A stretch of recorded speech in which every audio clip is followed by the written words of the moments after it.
Yeah.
Ladies and gentlemen, good evening.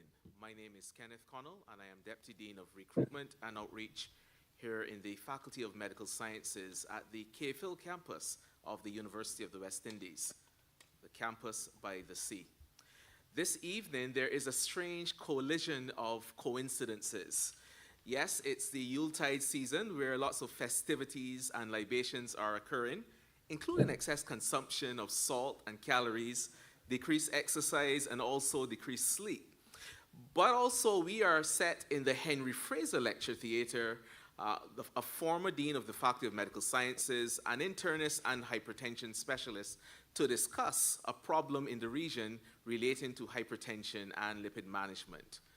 This evening, we hope to convince you that hypertension is a current threat, not just on a global scale, but in the region. It threatens to erode many of the gains achieved in the post-independent Barbados and certainly in the post-independent Caribbean landscape. Hypertension, despite having quite effective and safe treatment in place, still suffers from underdiagnosis and undertreatment and some inertia in reaching target. If you are joining us online, welcome to the Cave Hill campus in our 60th year as we come to the end of our celebrations. Also, congratulations to our host institution, the University of the West Indies, celebrating its 75th anniversary. So now at 60 years, universities tend to go through some aging pains as well, just like humans do as well. For instance, hypertension becomes a lot more prevalent as we get older. Hopefully our university is settling well in terms of its own health. This evening, the presentations will include discussions around novel treatments in the management of high blood pressure, as well as in lipid management. We will also touch on the local and regional context with the WHO Pan American Health Organization HEARTS program, and also mention some of the psychological aspects that might hinder or present a barrier to hypertension care. And so, without any further ado, let me welcome you to this evening's presentation. If you are a healthcare provider, I hope that this will change practice starting tomorrow and certainly into the Yuletide season. Enjoy the evening, and I will now invite Dr. Damien Cohall, Dean of the Faculty of Medical Sciences, to address you with welcoming remarks.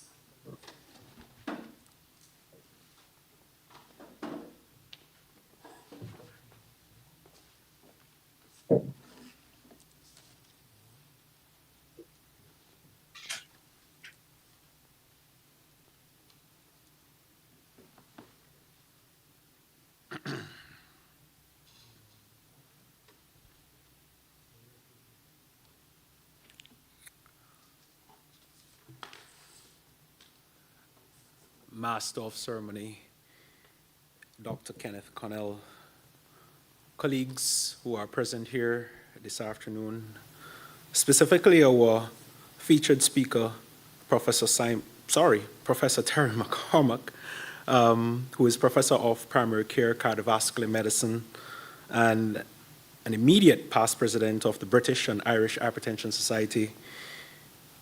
Our hosts, the GACDRC, in collaboration with the University of Glasgow, the UWI, Joint Center for Development of Research, my faculty, the Faculty of Medical Sciences, and also the Georgia Lane Chronic Disease Research Center, our staff, students, other persons who are here gathered online, a pleasant good evening.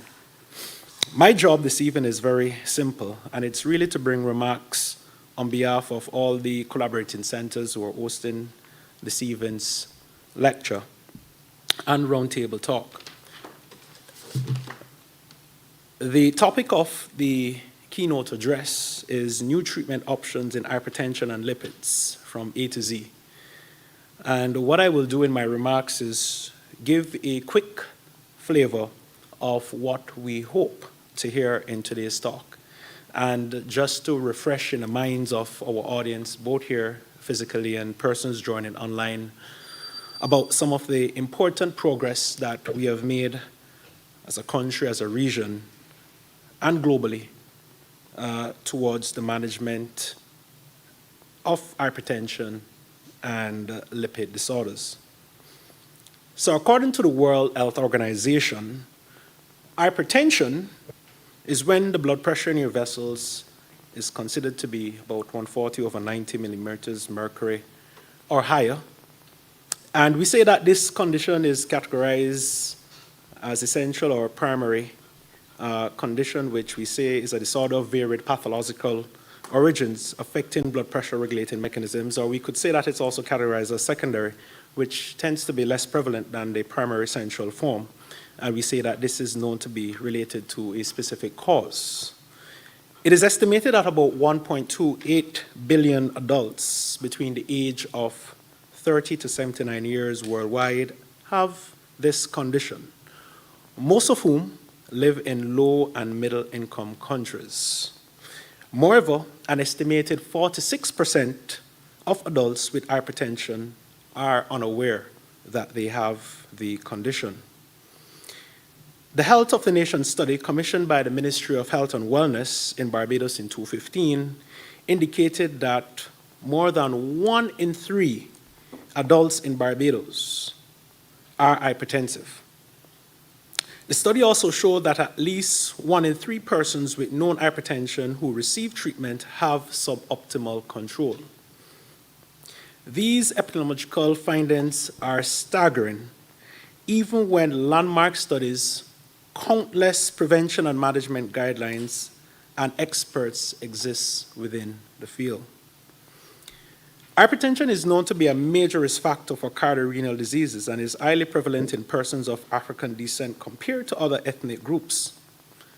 Studies have reported that Afro-Caribbean populations in the UK have a greater incidence of end-stage renal failure and strokes compared to ethnicities of European origin. We at this academy, the University of the West Indies, believe that even with an increase in knowledge of blood pressure homeostasis, that there is still a paucity of mechanistic studies to explain the increased susceptibility of populations of African descent to the development of essential hypertension. With that said, we have conducted various mechanistic studies, some of which I will mention very briefly to give our audience an idea of some of the work that we have been doing over the past decade or so. So, at the molecular level, we know that there are genetic mutations in an enzyme, and medical students who are listening or observing this presentation will know that this enzyme, which plays an integral role in the actual synthesis of a very key hormone called aldosterone, right, has been linked to high levels of what we call resistant hypertension within our population. And this enzyme and genetic mutations of such have also been linked to what we observe in our population as salt sensitivity, some of which we can debate on a little bit later in our round-table discussion. We know that genetic mutations such as this contribute to a higher amount of incidence of this condition within our population, and this ties in well and links to the Grimm and Wilson's hypothesis, which has always been topical historically. Due to this knowledge and based on landmark studies which translate into treatment guidelines, first-line options such as drugs that are considered to be thiazides and thiazide-like diuretics and calcium channel blockers have always been prioritized as monotherapy for the management of hypertension in Black as first-line therapy. Also at the UA and across the Caribbean, we have had studies and initiatives in collaboration with governments and other NGOs and civil society organizations to lead many initiatives. Dr. Connell could speak about the HEARTS program, which is a key example which sets out to, one, promote the adoption of global best practices in the prevention and control of cardiovascular diseases, and two, to improve the performance of the services through better control of high blood pressure and the promotion of secondary prevention with emphasis on primary health care. This is a program that was rolled out in Barbados, and of course, it is very much in existence in a lot of countries within Central and South America. We are also aware that at the mechanistic level, colleagues at the UA and colleagues also at the Yale University through the Yale Transdisciplinary Collaborative Center for Health Disparities and Research, which has a specific focus on precision medicine, have led other studies where we are evaluating the important role of some of the significant blood pressure regulatory mechanisms, for example, the renin-angiotensin-aldosterone system. Before closing, it would be remiss of me not to mention a few words on lipid control. As we know, we are not only here to talk about hypertension, but also the important condition of dyslipidemia and how that itself manifests into some of the severe outcomes tied in with hypertensive disease. We know that statins, which are the HMG-CoA reductase inhibitors, are administered as first-line therapy for lipid control effects, primarily in managing hypercholesterolemia, as both primary and secondary prevention strategies. Besides the lipid-lowering effect of these drugs, statins have also been suggested to inhibit development of cardiovascular disease through anti-inflammatory, antioxidant, and other effects. Large-scale clinical trials since the 1990s, which have been conducted in many countries, especially in Europe and United States, have demonstrated that the lipid-lowering effect of statins are quite impactful in managing cardiovascular disease and events. Work done by Sobers et al., a member of our own institution, and the GACDRC alluded to this benefit with a decline in coronary heart disease mortality in Barbados of about 5% due to treatment by this specific drug class alone. But we have other new drugs, some of which we might hear about today. For example, inclisiran, which is a small interferon RNA drug approved for the treatment of hypercholesterolemia or mixed dyslipidemia. It is from a more novel class of lipid-lowering agents, which inhibits the expression of a very important protease that regulates plasma low-density lipoprotein cholesterol. I am sure we may hear more about this later in our talk. But from our research, and as we tend to look forward, we intend to translate our findings to educational objectives and best practices to assist in training and informing local management of hypertension and lipid control. We see emerging disciplines of pharmacogenomics and genetics contributing to this, and the personalized approach towards treating and managing hypertension and dyslipidemia. We anticipate today's lecture and discussion on a matter of immense emergency and importance towards the health of our population, and we look forward to a fruitful discourse. I thank you.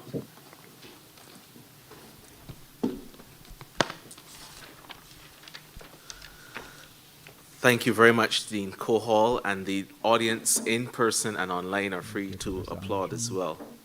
You're up next.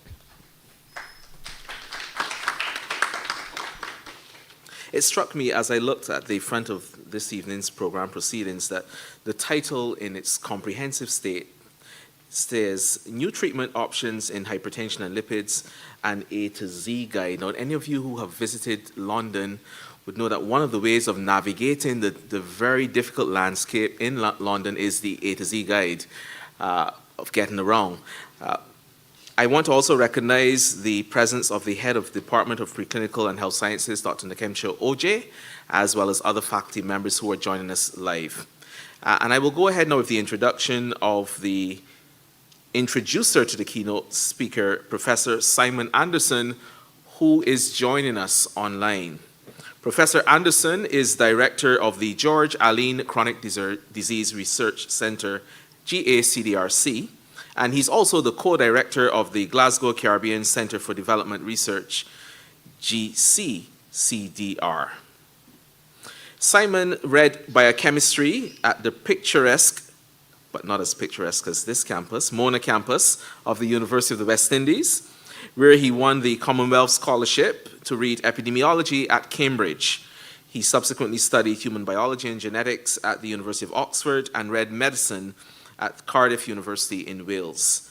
And he held a position of NIHR academic clinical lectureship during his postgraduate training in academic cardiology. He's also a visiting professor at the University of Glasgow and an honorary professor at the esteemed King's College London, and an adjunct professor at McGill University. Simon, over to you, and I know that you are at least 4 hours ahead of us, so you must be on some serious caffeine. Excellent. Thank you, Kenneth. I hope I'm being heard. You are, yes. Excellent. I'm absolutely delighted to welcome my friend, Professor Terry McCormack, to Barbados and to the University of the West Indies at Cave Hill. And as Dr. Connell has just indicated very eloquently, the University of the West Indies is in its 75th year, and the Cave Hill campus is in its 60th year. And in this year of reflection and celebration, we are very grateful when our colleagues and friends of the University of the West Indies join us and also join us in sharing from their breadth and depth of knowledge, wisdom, and understanding some of the actual knowledge, practical knowledge that can help us as we manage some of the scourges that affect us in the Caribbean, from cardiovascular disease, but mostly from hypertension and diabetes. Now, it was said by Henry Wadsworth Longfellow that the heights of great ones reached and kept were not attained by sudden flight, but they, while their companions slept, were toiling upwards through the night. And my friend Terry is no stranger to hard work. He's a GP in Whitby, North Yorkshire, an honorary professor of primary care cardiovascular medicine at Hull York Medical School, and the immediate past president of the British and Irish Hypertension Society. He's also director, Primary Care Cardiovascular Society from January 2021. Over the last 25 years, he's worked both as a GP and a hospital practitioner in anesthetics. He's a primary care research lead for Yorkshire and Humber Clinical Research Network since January 2022. And as a primary care researcher, he's particularly interested in hypertension, lipids, and anticoagulation. He has held a significant number of awards, including the NIHR Clinical Research Network Leading Commercial Trial Principal Investigator 2016, the Humber York Medical School Undergraduate Medicine Phase 1 and 2 Teacher of Excellence 2020, the Royal National Lifeboat Institution Gold Badge in 2016, and Long Service Medal in 2023. Now, he has done a tremendous amount of work around guidelines, particularly working with NICE, the National Institute of Clinical Excellence in the UK. And that work includes NICE hypertension perioperative care, venous thromboembolism guideline committees, the AAGBI BHS, now BIHS preoperative blood pressure guideline. He's also an editor of the British Journal of Cardiology and a fellow of the European Society of Cardiology. And tonight, I'm sure he came to watch cricket. I'm not sure if he saw the last defeat, but we're winning. West Indies is winning. So kudos to us, Terry. I don't know if you're a secret Barmy Army member, but I hope that you're able to very eloquently tell us about new treatment options in hypertension and lipids and A to Z guide. And I look forward to hearing your presentation. Thank you.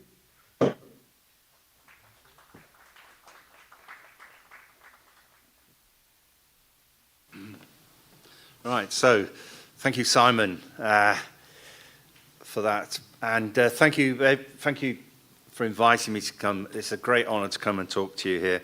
It wasn't just to come and watch the cricket, thank goodness, because I'd be very disappointed. This was the primary reason. Yes, I was until September the president of the British and Irish Hypertension Society, which is the second oldest hypertension society in the world, the International Society for Hypertension being the oldest, but it's the oldest national society. I was the 22nd president and the first ever GP to have that post. Yeah, it's been a great honour.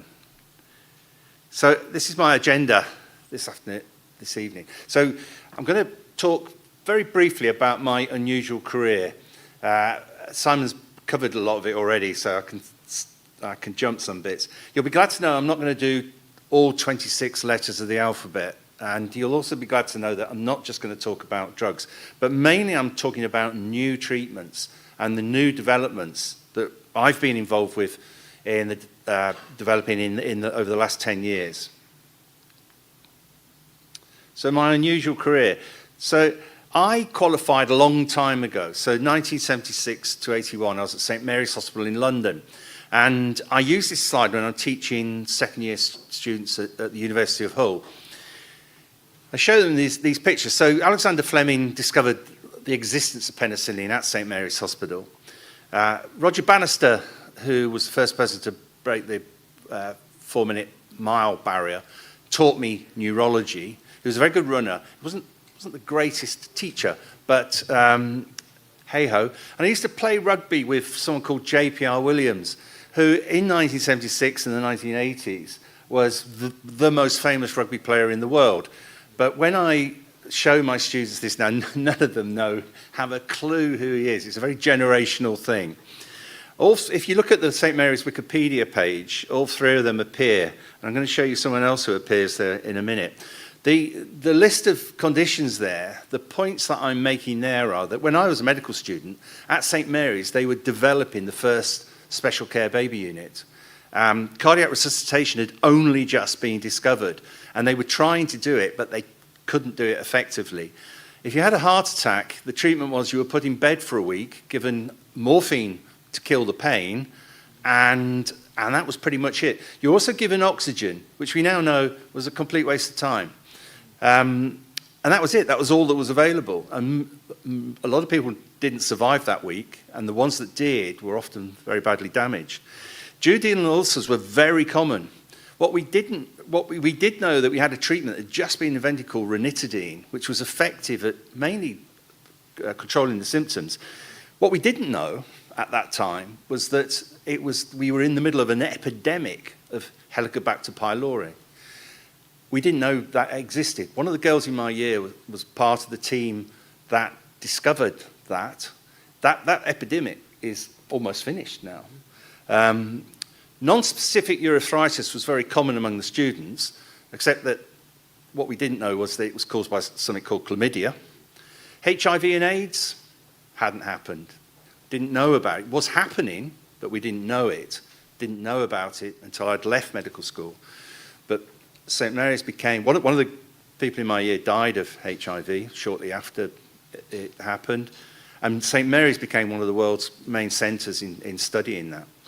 And the point being that if you think now, if you're a medical student now, just think what it's going to be like when you reach my grand old age, what we don't know now and what we will know. And the thing about all those things is that within 10 years, they'd radically changed.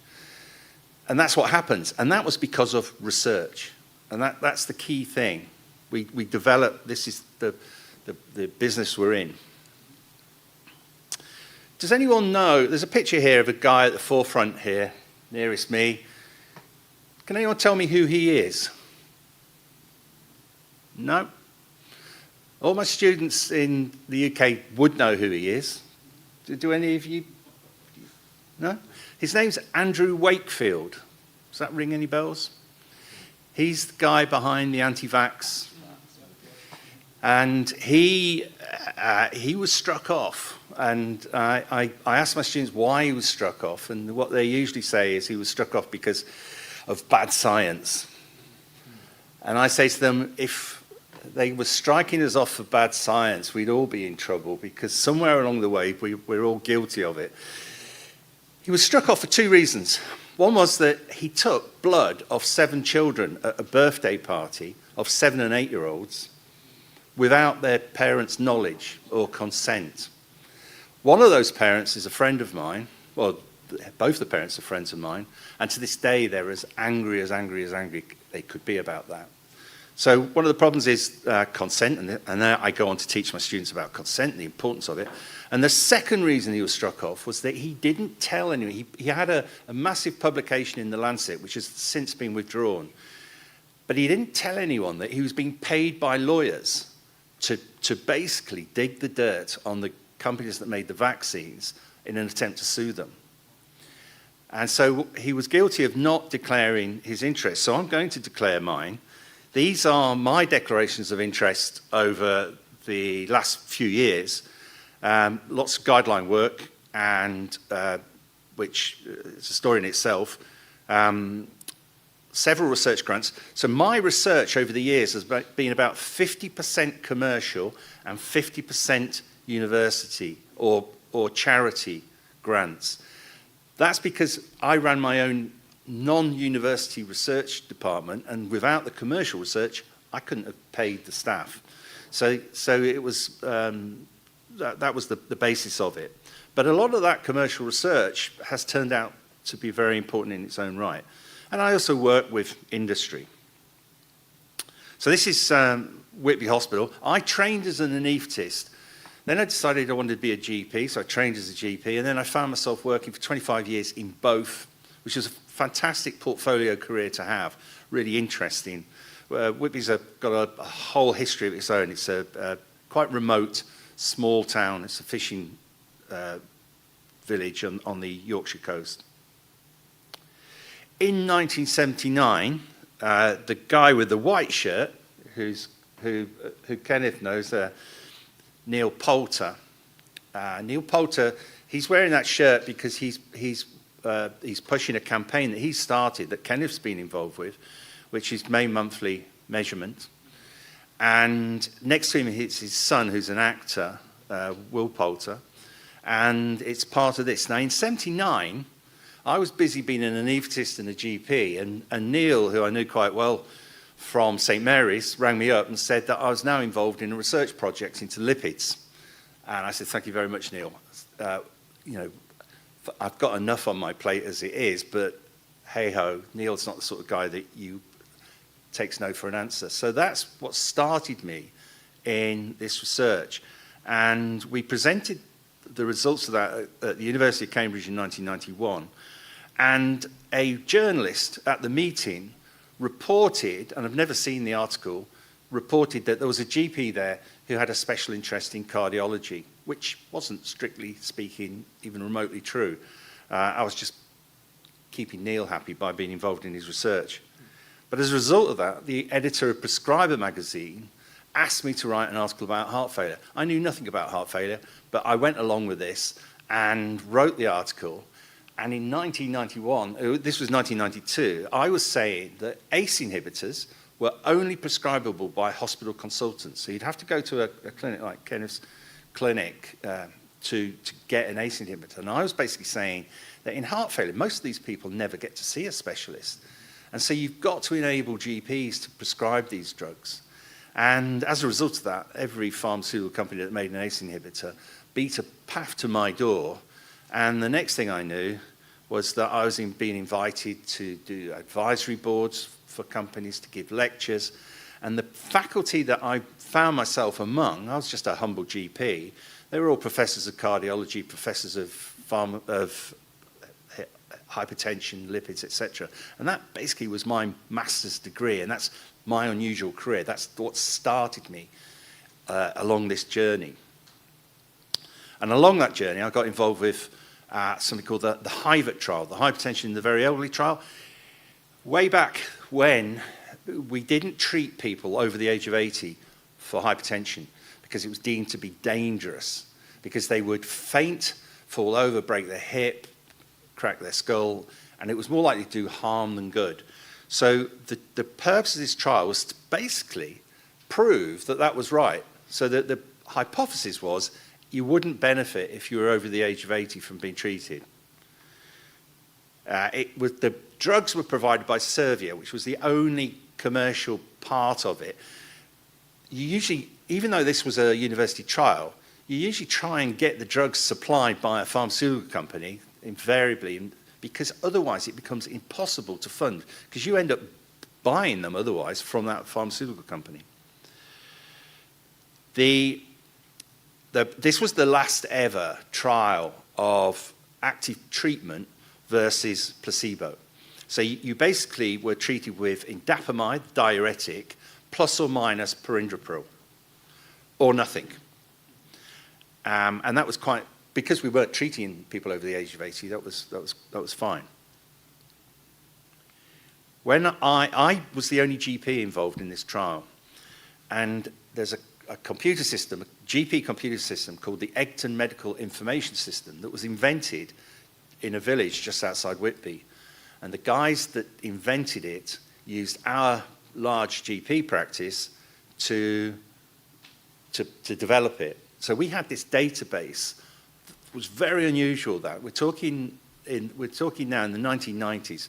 We had a very, very detailed database of our patients, their blood pressures, etc. So when I joined the trial, I got the protocol. I could look at that computer base and see whether or not we had patients in the trial.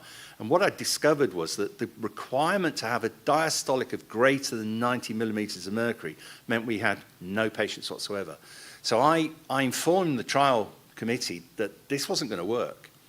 So they came back and said, thank you for that. There was no way that they could have known that because they didn't have that database.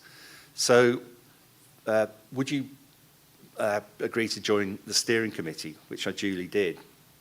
The trial was a success in that it proved that even if you were over 80, treating hypertension made you less likely to have a stroke, less likely to die. It was the first ever trial to have a mortality outcome in hypertension. And you were less likely to develop heart failure. And so at the end of the trial, I was chairman of the steering committee at this point. The trial was run by someone called Chris Bulpett, who used to work with Sir Henry Fraser when he worked at the Hammersmith Hospital many years ago. And I was talking to Sir Henry the other day, and he was talking about Chris and what good friends they were. The other thing I do is guidelines, and this is one particular guideline I'm very proud of. This has become basically the world's guideline on how to manage hypertension before elective surgery. And basically this is a joint effort from the Association of Anaesthetists of Great Britain and the British Hypertension Society. We published this in 2016. We're working on the second iteration of it now, and I just point out that that's how I know Professor Simon Anderson, because he was one of the co-authors of this guideline. So this is the last slide in here. I just point out that we didn't always treat hypertension. In 1966, which is not that long ago, within my lifetime, so Paul Dudley White was the chief cardiologist in the United States of America. He was Eisenhower's doctor and treated Eisenhower for his heart attack. He was saying in 1966, do not treat hypertension because it's a compensatory mechanism. It's there for a reason. It's protecting us. Quizzical looks, that's how it was in 1966.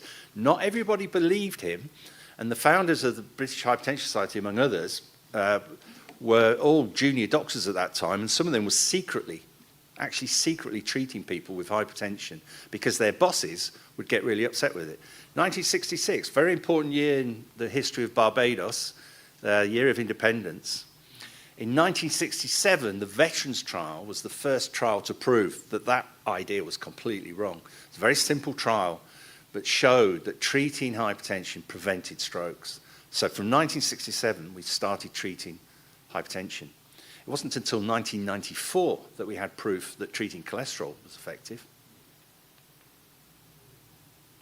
So let's go for our A to Z, or our limited A to Z. And we're going to start with A for his aldosterone synthase inhibitors. Now these drugs are not available on prescription yet. They're all still in discovery. But I think this one is going to be very, very important for Barbados, and in particular for people of African origin. The reason being that it deals with aldosterone, which is a major issue, especially in resistant hypertension. So it's a steroidal enzyme, and the aldosterone synthases are basically about the synthesis of aldosterone and cortisol, and this is the key point. Now, there have been several inhibitors developed. The idea of having a aldosterone synthase inhibitor is that rather than treating with spironolactone or amiloride and blocking the receptor, what you're doing is blocking the production of aldosterone. But the trouble with all the previous drugs is that they've blocked the production of aldosterone and cortisol. And the importance of this new drug, baxdrostat, which is still in discovery, it's still in phase 2 trials, is that it's specific to aldosterone. So this could be really, really important. Now, the problem is our primary aldosteronism is common. We don't know how common. It's mostly undiagnosed. Even in the countries, the high-income countries, it's hardly ever diagnosed properly. So it's mostly undiagnosed. We treat most people blindly with MRAs and in most cases, that's what we're dealing with, is primary aldosteronism. But the thing is, it's much more likely in an Afro-Caribbean population, and it's probably a bigger problem here than 10% of the population. And so this drug could be really, really promising. How do we diagnose this? Well, one of the suggestions is that we should think about doing renins, aldosterons, or one of those tests in everyone, particularly people under the age of 40, before you start treatment, because that's when you're going to get the most accurate measure of what's going on. So that's that one. We're on to lipids now. B is for bempedoic acid. How many people here have heard of bempedoic acid? Okay. So bempedoic acid is, it's in the same synthesis chain as the HMG coenzyme reductase, the statins that have already been mentioned. So we've had statins for some considerable time, and proof since 1994 of their effectiveness. So this works earlier in the chain, so it's not quite as effective as statins. It does work synergistically with statins. It has the same effect in that it upregulates LDL receptors and decreases LDL in the bloodstream. But the beauty of this drug is it has no muscle activity. So the people that get myasthenia from, which in truth is about 7% of people, but reported in 16% of people, and it just doesn't happen with bempedoic acid. So its main indication is probably going to be a replacement for people who cannot take statins. But it's not its own indication. I was involved in the Clear Outcomes trial, and so I've been using bempedoic acid for over 5 years in that trial. One of the problems is that it raises uric acid, so you have to be careful. It doesn't cause gout, but if you have a preponderancy to get gout, you're more likely to get there using this drug. In combination with ezetimibe, it reduces LDL by about 36%, which is a little bit more effective than a statin on its own. One of my patients who I've known for a long, long time, he's a guy with familial hypercholesterolemia who cannot tolerate statins. So everyone in the Clear Outcomes trial had to prove that they could not tolerate 2 statins. So he was delighted to join this trial because he knew he had FH and he was worried about it, and he was really delighted to have an option. He was actually taking a fibrate and an ezetimibe, and he qualified for the trial. So he at visit S2 in the trial, he got his first pack of medication, and after 2 days he had a rash below both knees. On the 3rd day he developed nausea and vomiting, and he stopped taking the medication on the 4th day, and on the 5th day he felt a lot better and told us that he couldn't take this medication. He clearly had side effects to it. Now the thing was, like in all these trials, what we do first of all is everybody takes has a running period. Everybody takes a placebo to start with. We don't tell the patients that, but that's what we do. So when he contacted us and we got him in to find out what was going on, when I informed him that he was on a placebo, he was really embarrassed, which he didn't need to be, because that's why we use placebos. Placebos will lower your cholesterol. Placebos will lower your blood pressure. Placebos will give you side effects. That's why we use them. At that point, he was one of the last people we'd recruited to the trial. Bempedoic acid was now licensed to be prescribed, so I could prescribe it for him outside. He had to be taken out of the trial, and he's still taking it, and he's delighted with it, and he gets no side effects. And that's probably because psychologically of what we call the nocebo effect, that if you treat someone with an active drug, a placebo, and nothing, they are less likely to report side effects if they're taking nothing. And you can use that as a mechanism to prove to someone that actually these tablets will be okay. So some people use it as a ploy, the nocebo effect, and then reintroduce the active drug, and lo and behold, half the people usually will not get side effects. These are the outcomes of the trial. This was a successful trial, and there are far more trials, but this is the basic outcome. Now, when I consent patients for a trial, I say to them, if you're on the placebo arm, you'll still do better than if you're not in the trial, because you get a thing called the Hawthorne effect, which I won't go into now, but people in randomized controlled trials fare better than the general population. But also I say to them that your cholesterol, your blood pressure will drop, because that happens every time. But not usually quite as dramatically as this one. So what we're seeing here is a drop in LDL in the active arm of starting with 21%, and the placebo, the effect is going down and down and down during the duration of the trial. Now, 10% drop from placebo? No way. The problem with this trial was that it raises uric acid. So basically, it wasn't blinded. I knew which patients were on active treatment and which ones weren't because of the rise in their uric acid. And what we think was happening is that physicians in the trial were saying to people, you're on the placebo. Do you want to try a statin again? And we think a lot of people started statins, even though they were, in theory, couldn't take them. I won't dwell on this, but all the outpoints were what you'd expect from the LDL lowering that we had. The primary endpoints, the secondary endpoints, the effects on hospitalization, stroke, and hospitalization for unstable angina. So all the things that you would have expected from that LDL lowering.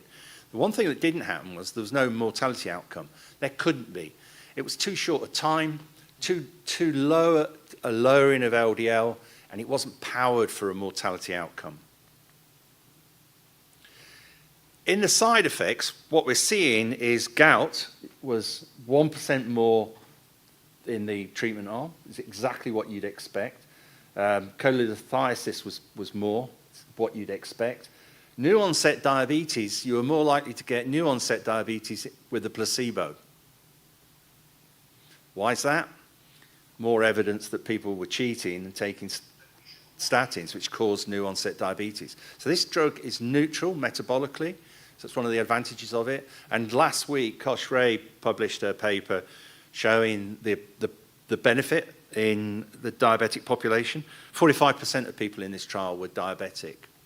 The other thing that was strange in this trial was that 30% of people who were being treated for primary prevention did better than the people who were being treated for secondary prevention. And we don't quite understand why that happened, but it did. So that's that. So E is for evolocumab and alirocumab. So I'm playing around a bit here with trying to get my alphabet going. So this is the other thing that I've mainly been doing over the last 10, 11 years, is looking at this concept of PCSK9, a protein that was only discovered, the gene, the knowledge that the gene for PCSK9 was involved in cardiovascular disease was discovered 20 years ago, 2003. And this has told us a huge amount about lipid management which is really important. And that is, it's only within that 20 years that we've really worked out what's happening, what's gone wrong. I was chairing a session at a meeting recently where someone from America was describing cholesterol problems as a liver disorder, which it is. It's a liver disease. It's all going wrong in your liver. And what's going wrong is that we have these LDL receptors which grab LDL from the bloodstream, suck it down into the hepatic cell, and then the LDL is broken up into its constituent parts and used to make fresh new LDL, which is really important because LDL is vital to life. But what you want is fresh new. You ideally want it to be less than 24 hours old. And you want the old stuff to go through this process. Now, what we now discovered is that there's a protein made in the liver, made in other places, but a lot of it made in the liver, which this protein, if it gets involved in that action, when the LDL receptor is taken down, it does not return to the surface to act again because it becomes entrapped by the PCSK9 protein. And so usually these receptors will work about 100 to 200 times, but they die as soon as PCSK9 gets involved. So if you've got a lot of PCSK9 knocking about, you've got fewer LDL receptors working. So these are the studies that we became involved with in Whitby. That's Marianne Aberfidel. She discovered the gene 20 years ago. She's now a professor and dean of the College of Pharmacy in Beirut, in Lebanon. So from her discovery, all this has evolved. And of those trials, they're all involving evolocumab, except SPIRE-1 and SPIRE-2, which involved a drug called bacuzumab, which was a failed drug. It was Pfizer's PCSK9 inhibitor, which actually caused autoantibodies to be created, which ameliorated the effect of the drug and actually caused horrible wheals. The patients we had in that trial all had nasty wheals where they'd injected for a couple of days afterwards.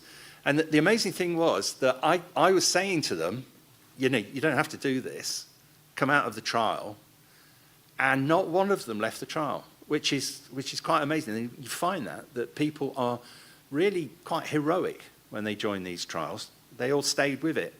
It only lasted a year. Pfizer had to pull it because it was clearly not going to work. So this is FURIA. This is the 2017 evidence from FURIA. So we got this massive reduction in LDL. So that's what you get with PCSK9 treatments, as opposed to statin or bempedoic acid or ezetimibe. You get this huge drop. And we got positive outcomes, even though the trial actually, really, most people in this trial were on the treatment for just 2 years. And I'll show you a slide that exemplifies that in a minute. Again, all the results are positive, but if you specifically look at the 24 months that most people were in the trial, so recruitment took over a year, but most people were recruited right at the end. And so you get a more impressive result if you just look at it in that way. And so NICE recommends these treatments, but for financial reasons, we're back to the old days of only hospital consultants being able to prescribe them, which is a problem, which I'm going to show you why that's a problem at the end. I for inclisiran, which has already been mentioned. And so the thing about, this is the same treatment. So the PCSK9 inhibitors mop up the PCSK9 in blood, whereas inclisiran stops you making it. And so the beauty of inclisiran, the important thing is this GalNAc. So it's a small interfering RNA treatment, but the important thing is that it's combined with this molecule GalNAc. And so the GalNAc means that the only place that the small interfering RNA can actually work is in the liver. It stops it from working anywhere else, and importantly, the kidney. And so basically you have an injection of this, you have another injection after 3 months, and then you have an injection every 6 months. So it's just 2 injections a year, and it will reduce your LDL by 50%. Now the beauty of the 2 injections a year is that you know the patient's taking the drug. And this is actually, because of a complicated deal, affordable, even though it's a new drug, affordable for us to use in primary care. I'm allowed to prescribe this. I'm not allowed to prescribe a PCSK9 inhibitor, even though I did most of the research into it. But, you know, hey-ho, that's how life works out. Again, it's NICE approved for certain people. This is a complex slide, but it just shows you where we're going. So the molecule that we're interested in is PCSK9. There are now 3 people in the world that have had genome editing to stop this.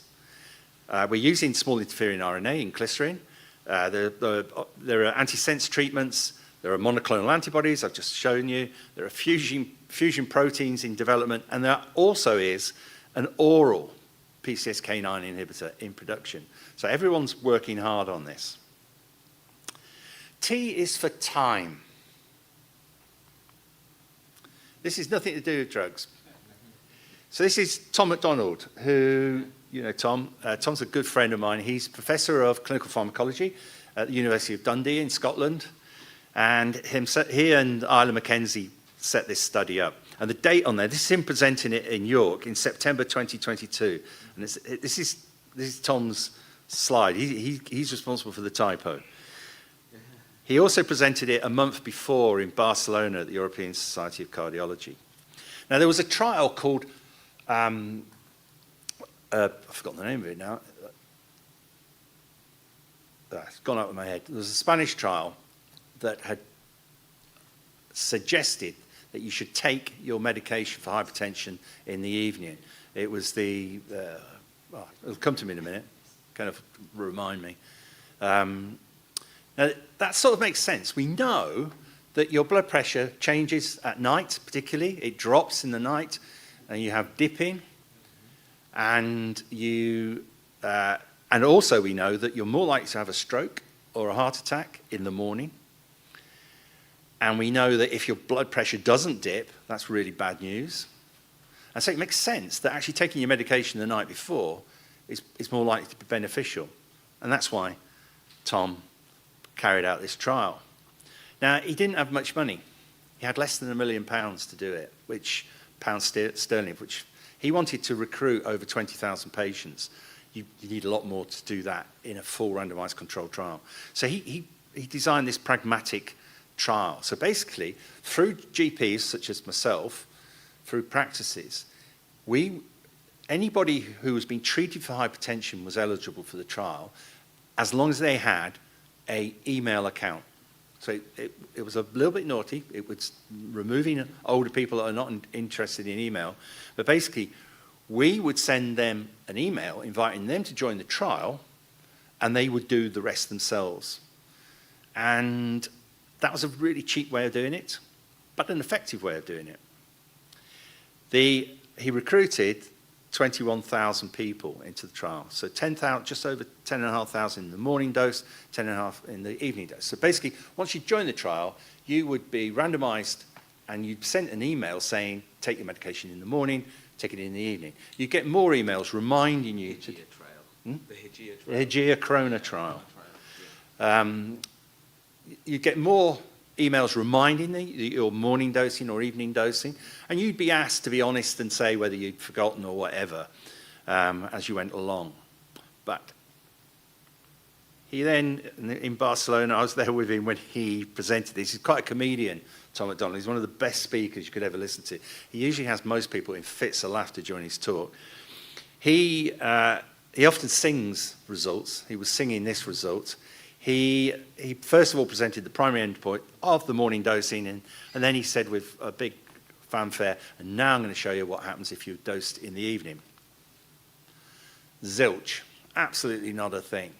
Absolute proof that it doesn't matter whether you take it in the morning or the evening. It makes no difference whatsoever. When is the best time to take your medication? When you can remember to take it. Every time. So we're getting towards, I think this is, we're 3 from the end now. Just seeing. So the V is for Vascepa. Whoops, gone. Sorry, I'm pressing the wrong button now. This is a quick one, because I don't understand this at all. I was involved with triglyceride trials that showed that if you lower triglyceride, it makes no difference whatsoever to cardiac outcomes. It's important at reducing pancreatic problems, pancreatitis, particularly chronic pancreatitis, but it makes no difference to your heart, your vasculature. So they come up with this. This is isocopen ethyl. It is a fragment of fish oil.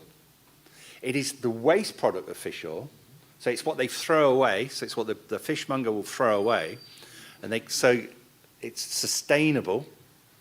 So unlike, because if we all ate all the fish that we were supposed to eat, there'd be no fish left.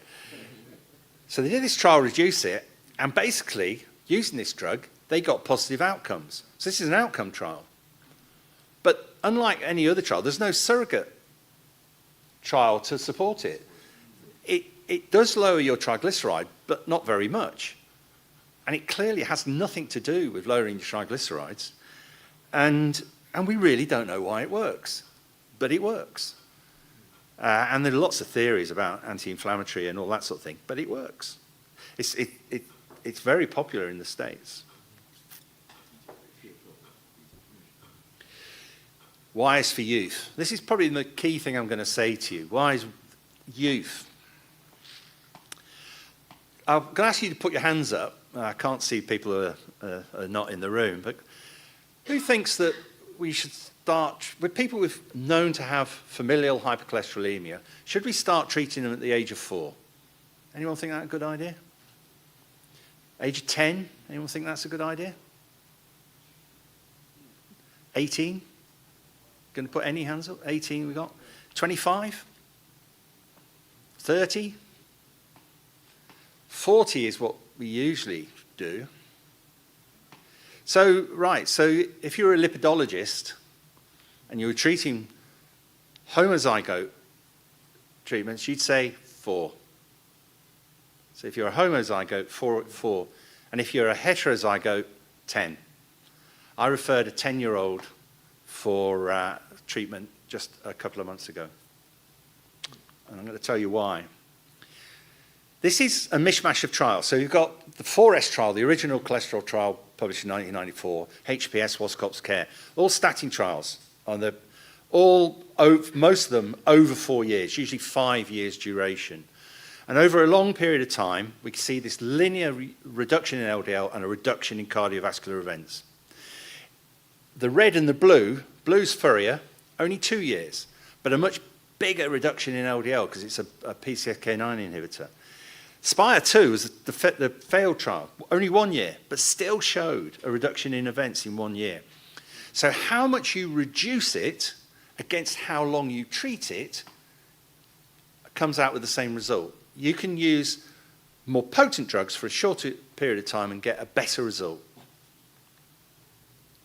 The problem is that we start the process of atherosclerosis when we're less than 10 with a fatty streak. We build it up over the years. The reason we think it's a disease of the elderly is because that's when it all goes wrong. That's when the plaque ruptures. But the actual process starts before you're 10.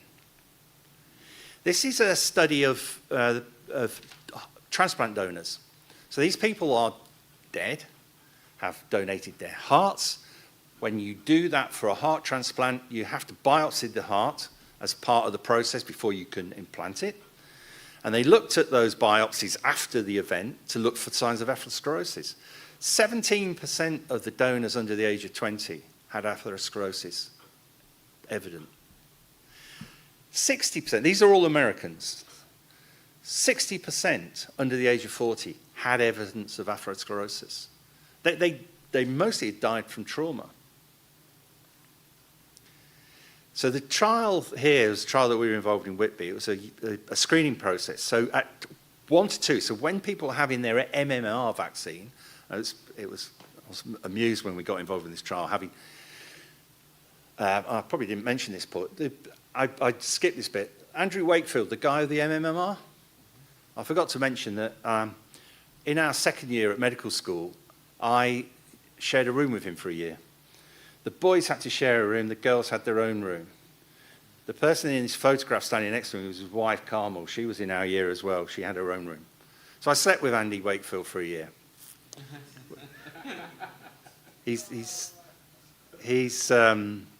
I've been in touch with him since he got struck off a couple of times. I don't have a lot of sympathy for him, I have to say. But when the children came in for their MMR vaccine, when the nurse was putting the vaccine in and sticking the needle in them, at the same time our research nurse was sticking a needle in their heel and taking a blood sample. Now, that's the ethics of that. It doesn't matter whether you stick one or two needles into a baby. They cry with one needle or two needle. It hurts. And they cry just as loud whether it's one or two. And not one, we did it for 3 years, not one parent refused to consent to that. And we found 2 children with raised cholesterol. And not only that, we found 2 parents in their 20s with raised cholesterol. So there were 4 people that benefit from that. And in the trial overall, 40 children and 40 parents. They looked at doing it at birth when you do you do heel injections anyway, but it doesn't work. It's too complex. You won't get an accurate cholesterol at birth, so it has to be at least at 1 year. And this was felt to be an ethical way of doing it. Today, the new NICE lipid guideline has come out. Most of the people on the guideline committee, I was on the guideline committee till 2019, but I excused myself from it. But most of the members of our society. And what's it saying? It's saying start testing for cholesterol from 25, not 40 as it is presently, because you want to treat people young. And then further evidence. This is work done by AJ Gupta and Judy Mackay. Judy Mackay was in my year. There are only 80 people in my year at St. Mary's, but everybody seemed to get quite busy in doing wrong or right. So Judy and AJ did this study from the Ascot trial. So in the blood pressure lowering arm of the Ascot trial, at 5 years, they stopped the trial. There was a difference between the 2 groups in that. And then when you look at them 15 years later, there's no difference. It didn't matter whether you were in the placebo group or the treatment group. After 15 years, in terms of mortality, it's the same outcome. The lipid-lowering arm of Ascot stopped after 3.5 years because the endpoint, the committee, said, look, you can't carry this trial on, it's unethical. You're using a placebo, and there are too many events in the placebo group. You've got to stop the trial. So they stopped the trial. When you look at that 15 years on later, 15 years later, the placebo group are still exhibiting harm from just 3.5 years of treatment. And we call this a legacy effect. We've now got the long-term outcome evidence for FURIA and Odyssey, and they show the same thing.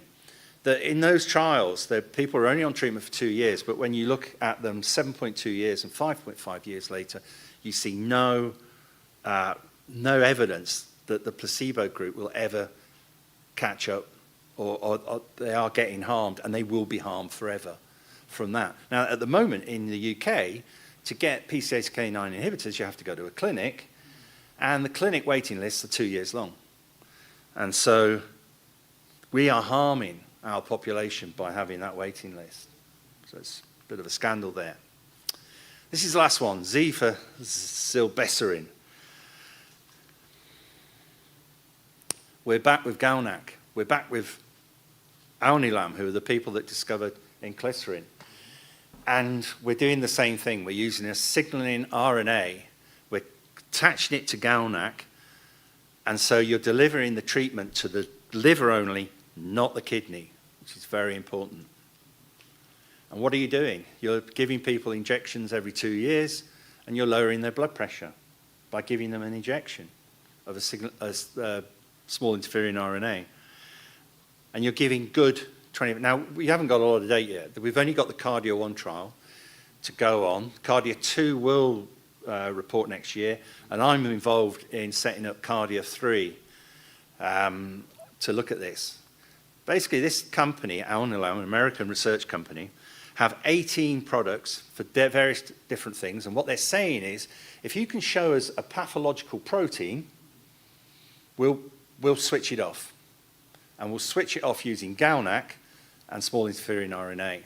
And they actually stopped at 18 because they can't afford to keep going on because the cost of this is more than Wall Street can afford. Literally is the case. And the guy who's the global head for zilebesiran, I met him earlier this year, and he pointed out that he did his first degree in chemistry at the University of Hull, where I work, and then he went to America to do his PhD.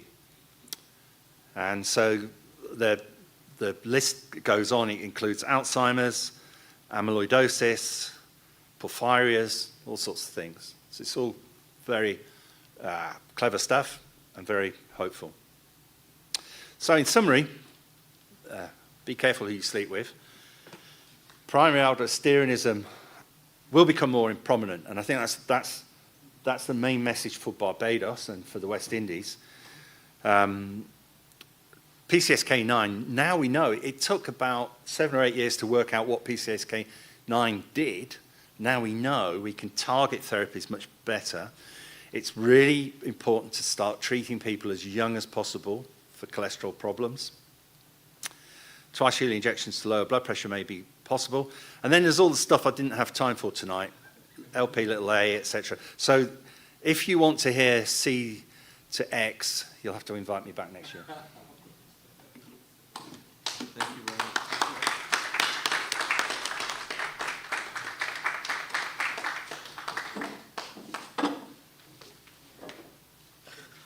Okay, so well, thank you very much, Terry, for that excellent pharmacology buffet. I really enjoyed the menu this evening. Interestingly, my summary points were kind of very concordant with yours. I'm also excited about the aldosterone synthase inhibitors and the implications for the black population. And I have to admit, the McDonald study threw me a bit off because I know that certainly in the recent guidelines with WHO, quite a lot of discussion was had about dosing of medication and trying to get patients to dose their medication more at night. But we have evidence that there's no benefit, and really we should be trying to get patients to dose their medication whenever they remember to take it. That's the most important. Drugs can only work if they take them. I suppose the kind of the next day things that I know a lot of general practitioners like yourself are watching and say, well, how is this going to change next day practice? Certainly the familial hypercholesterolemia and screening might signal something that maybe we should be testing and treating possibly earlier. And there are also some studies coming out with from King's College, I think, looking at intima media thickness and how that's also increasing earlier in childhood. So maybe we should be a bit more aggressive in that. And zilebesiran, a twice-yearly injection for hypertension is music to my ears. Adherence is going to go up significantly. But of course, we have no data as yet coming out. So I'm going to hand over to Simon, who should still be awake, although barely awake, who is going to lead us into the moderated panel discussion. And I'll also invite Dr. I almost say Carl Ward, my classmate, Dr. Barry Ward, to join me on the panel as well. Thank you. Thank you, Dr. Connell. Wait for Dr. Ward to join. And whilst we are waiting for that, I'll just do a quick introduction of the panel. I've already introduced my colleague, Professor McCormack. The Dean of the Faculty of Medicine, Dr.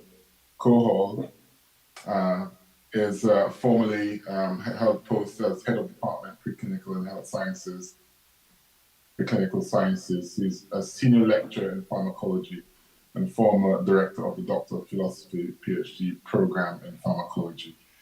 He's a member of the editorial boards of Frontiers in Pharmacology and the West Indian Medical Journal. And I also have my colleague online with me, so two of us are online. We're harkening back to the old days of during COVID when we did things online mostly. Dr. Michael Campbell is Senior Lecturer in Behavioral Science and Clinical Psychology and Deputy Dean for Research and Graduate Studies. He teaches in the Psychiatry and Family Practice Residency programs and is a registered psychologist in Barbados, licensed psychologist in Florida, and a chartered psychologist in the UK.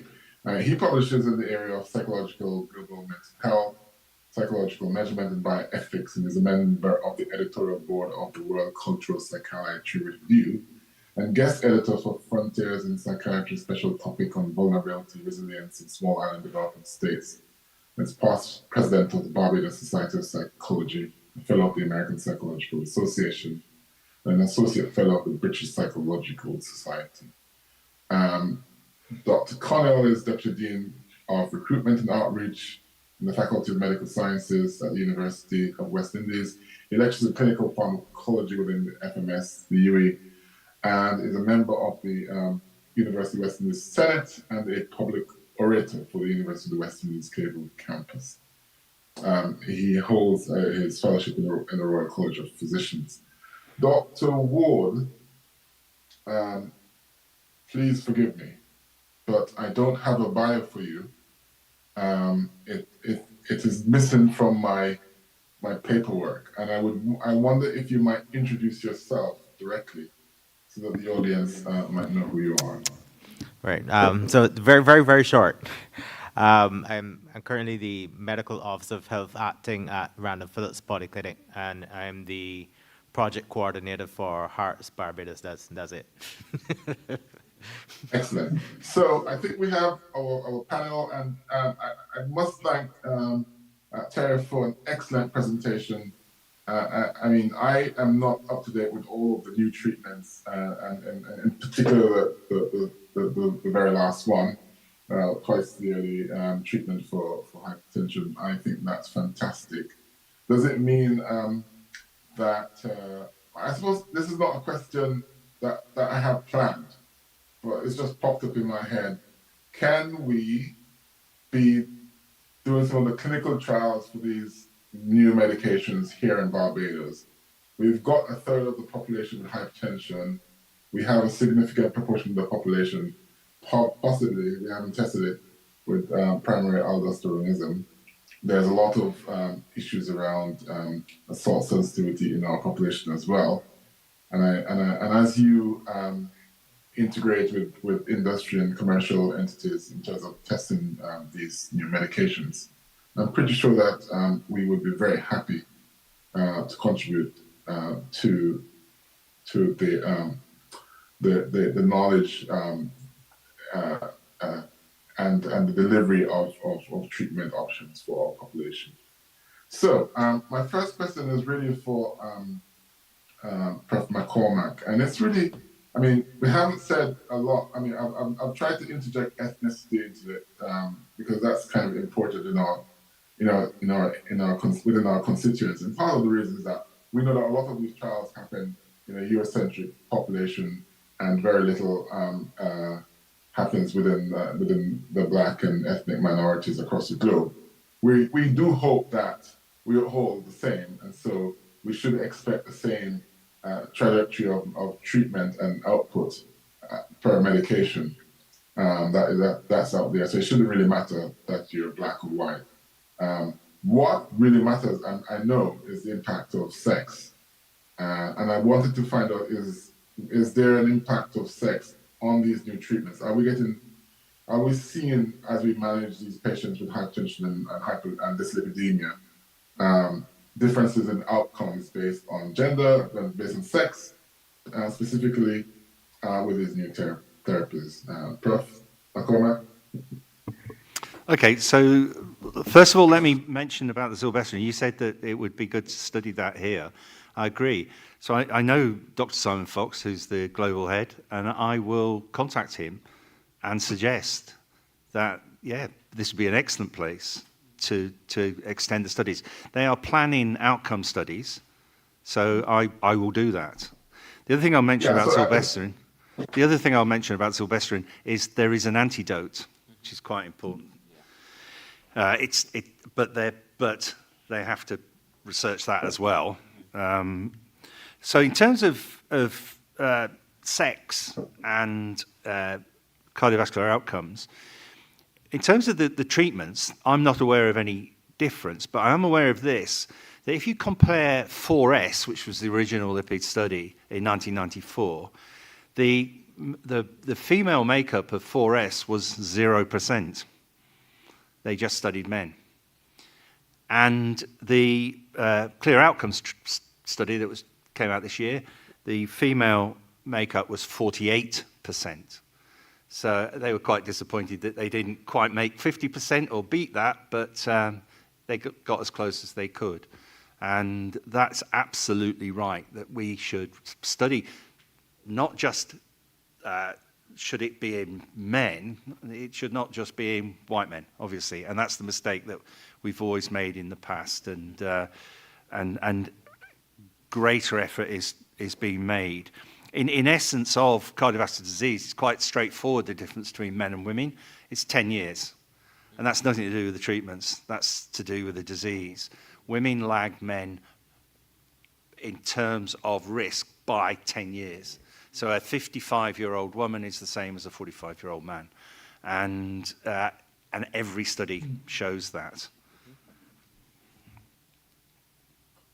Excellent. Thank you, Terry. So I suppose my next question, and I'm going to ask Dr. Connell to contribute to a response to this. We'll give Terry a little break to sort of catch his breath and get some water down. I think before I ask my question, for the medications that are not in trials, in other words, the ones that are already on market and licensed, from the A to Z that Terry spoke about, how much of those are on the formulary in Barbados? How much are available to you? All right, so that's an easy response, Yeah. 0.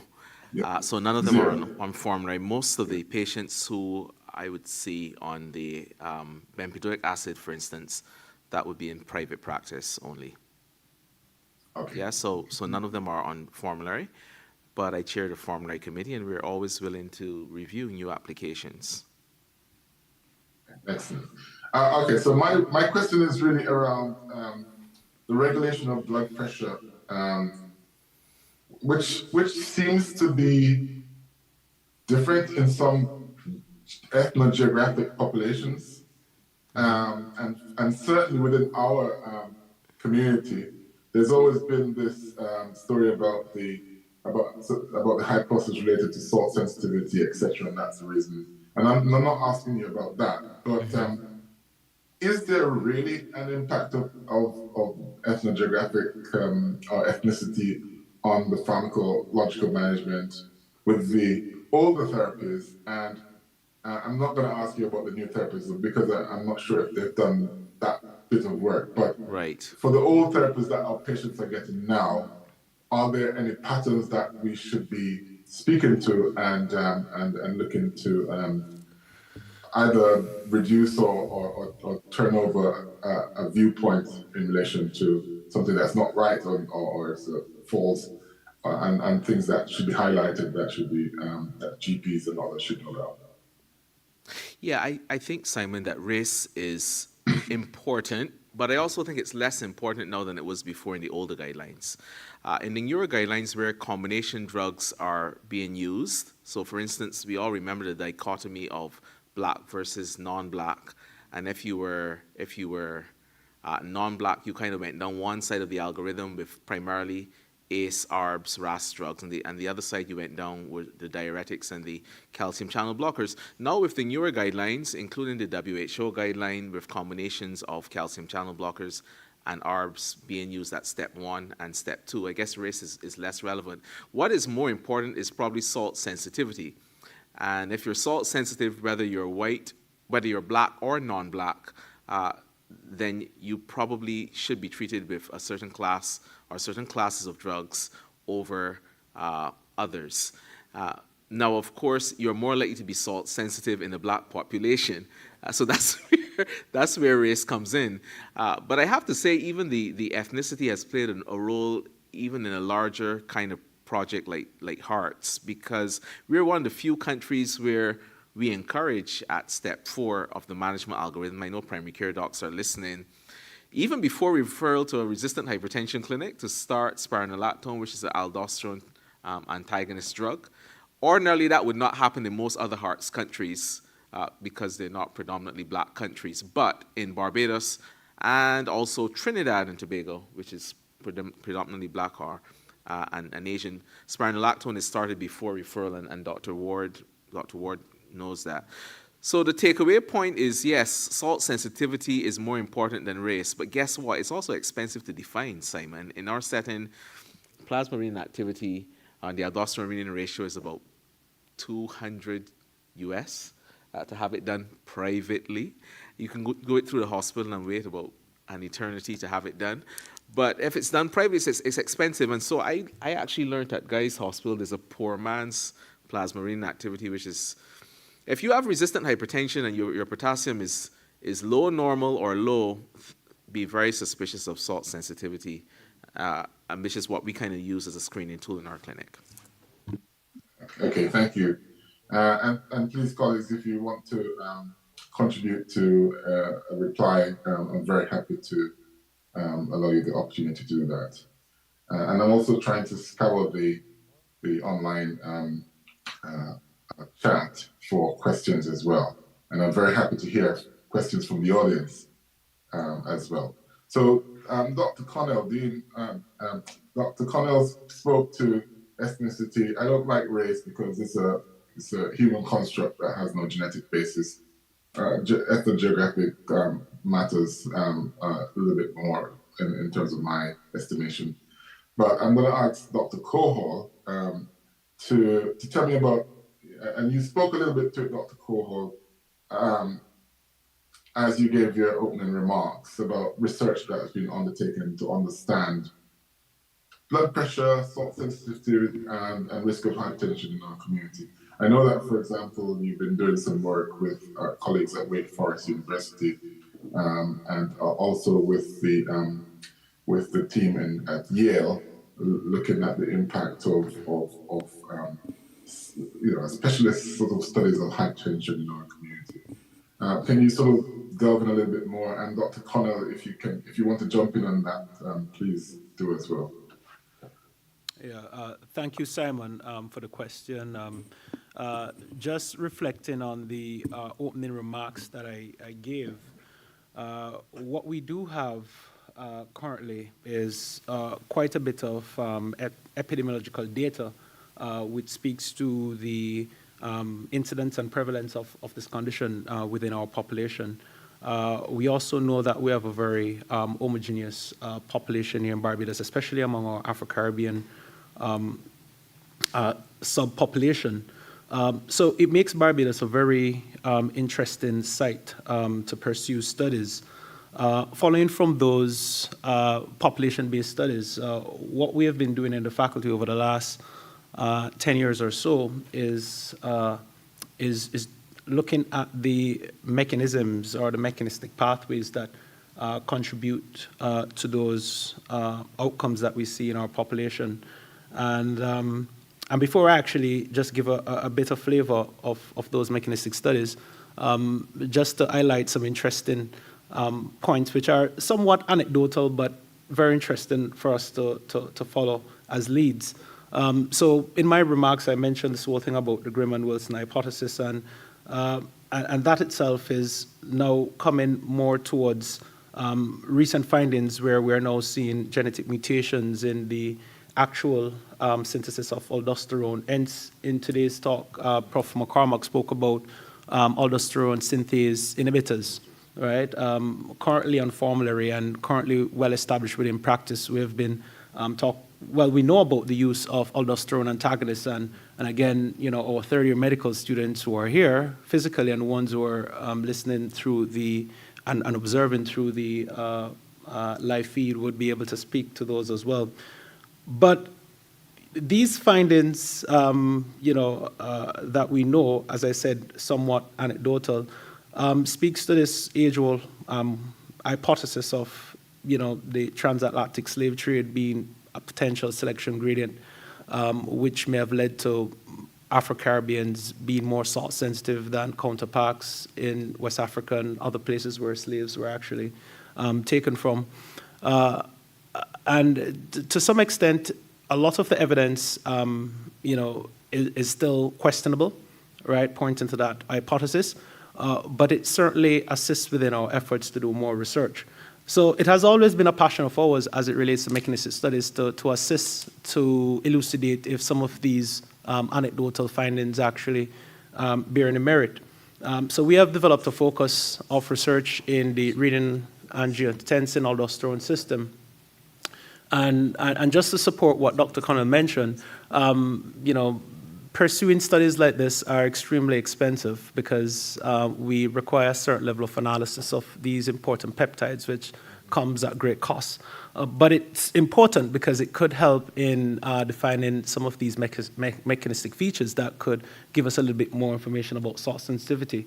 I was told on a tour of a slave haven in Memphis, Tennessee, that one of the interesting observations that would have been done by the slave traders was that they would taste the skin of the slaves before they were actually, branded and sold. And what they were actually looking for was a taste of salt, in the sweat of slaves. So, it adds to the interest and the level of information that could be derived as it relates to that hypothesis. We have been looking at understanding the dynamics between the counter regulatory arms of the renin-angiotensin-aldosterone system. We surmise that the pressor arm, which is the arm that we know of in basic pharmacology, which is inhibited by the use of renin inhibitors, ACE inhibitors, and ARBs, which contribute to lowering blood pressure and, of course, renoprotective effects, is essentially more dominant in persons who are of African descent.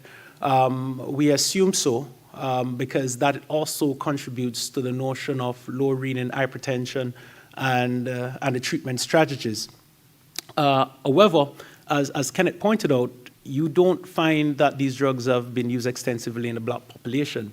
So our study was essentially to see if there was actually a dichotomy in terms of the overplay of any of the pressor versus the depressor arm. The depressor arm is the arm that we don't know much about, but this is the arm where you find the angiotensin 1 to 7, which is considered to be the more protective angiotensin peptide compared to angiotensin 2, which is from the pressor arm, being more important, and its interaction with the mast receptor is also well established within studies. So we have been doing studies like that. We have an interest also in understanding the role of nitric oxide bioavailability.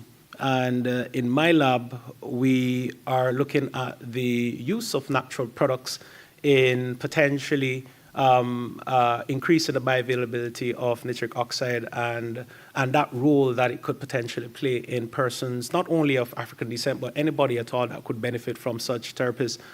So we have had that trust within mechanistic studies. We assume that the work that we're doing with Wake Forest and Yale could potentially add to us elucidating mechanisms which could contribute or take away from the grim hypothesis. But the findings from those studies are still outstanding because those studies are still in motion at the moment. In terms of going forward, Simon, we see opportunities in collaborating with other, our sister campuses, Mona, Trinidad and Tobago, and STA campus in Trinidad and Tobago, because there is also similar interests and similar interest in terms of looking at some of these molecular markers and mechanistic studies which contribute to what they have been observing as unique outcomes at the population level.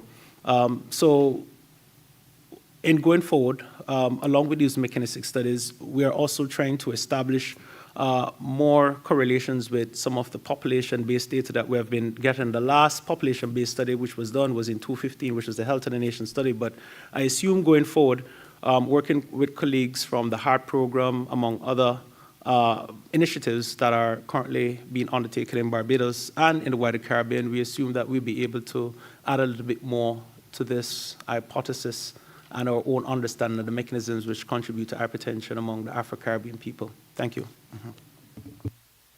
Thank you, Dr. Kohal. So I know that the various hypotheses related to salt sensitivity and the middle passage, etc.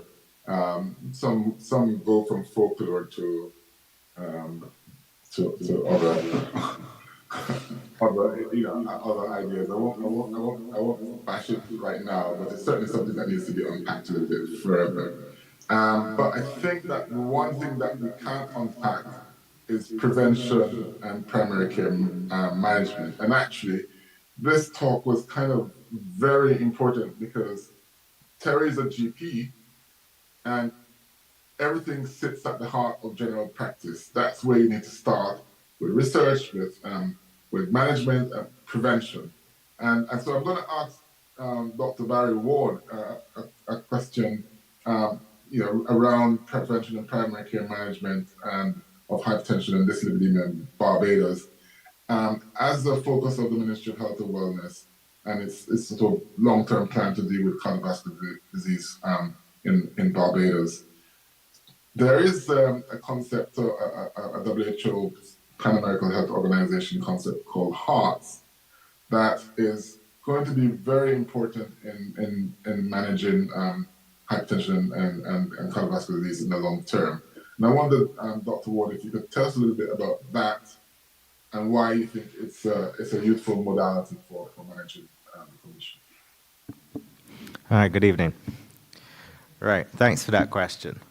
Right, so what is HEARTS? So HEARTS is a program that was born actually in Barbados as a global standardized treatment project, hypertension treatment project. It's actually a study conducted by Dr. Connell in Barbados way back in 2013.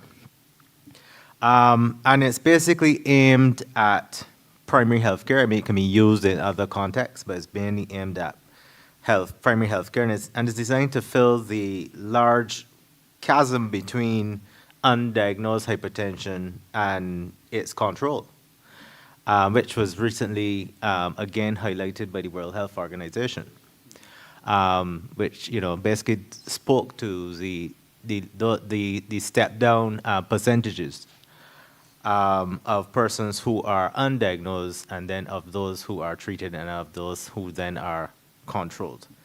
And that's basically what HEARTS is aiming to do, to try to bring the percentage of the persons controlled to a higher percentage.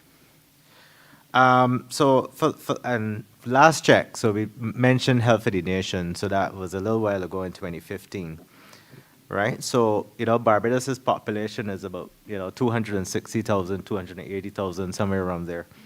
And Health for the Nation put the percentage of persons with hypertension at 47% for men, 43% for women. And that would give us about almost, 95,000 persons, 98,000 persons with hypertension, and that was 2015. I'm sure it's probably a little higher now. So how are we treating these people? How are we addressing these people? How are we managing these people? Is there current space within the polyclinic system to speak to almost 100,000 people? Is there space in the private sector to speak to 100,000 people that have hypertension? So these are the questions that we need to have, one, as a policy level, to make sure that we have the appropriate resources, the doctors, the clinics, the nurses, the places that people can go to be seen, to get their hypertension measured in any workplace, any clinic, wherever they are, and then to get the medication. This is where HEARTS comes in. So what does HEARTS stand for? So H is for healthy lifestyle.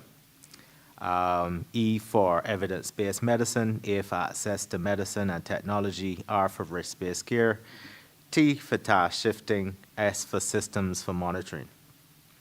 Right, so very quickly, so H for healthy living, I don't think that we need to tell persons in December that we tend to fall short of that caliber.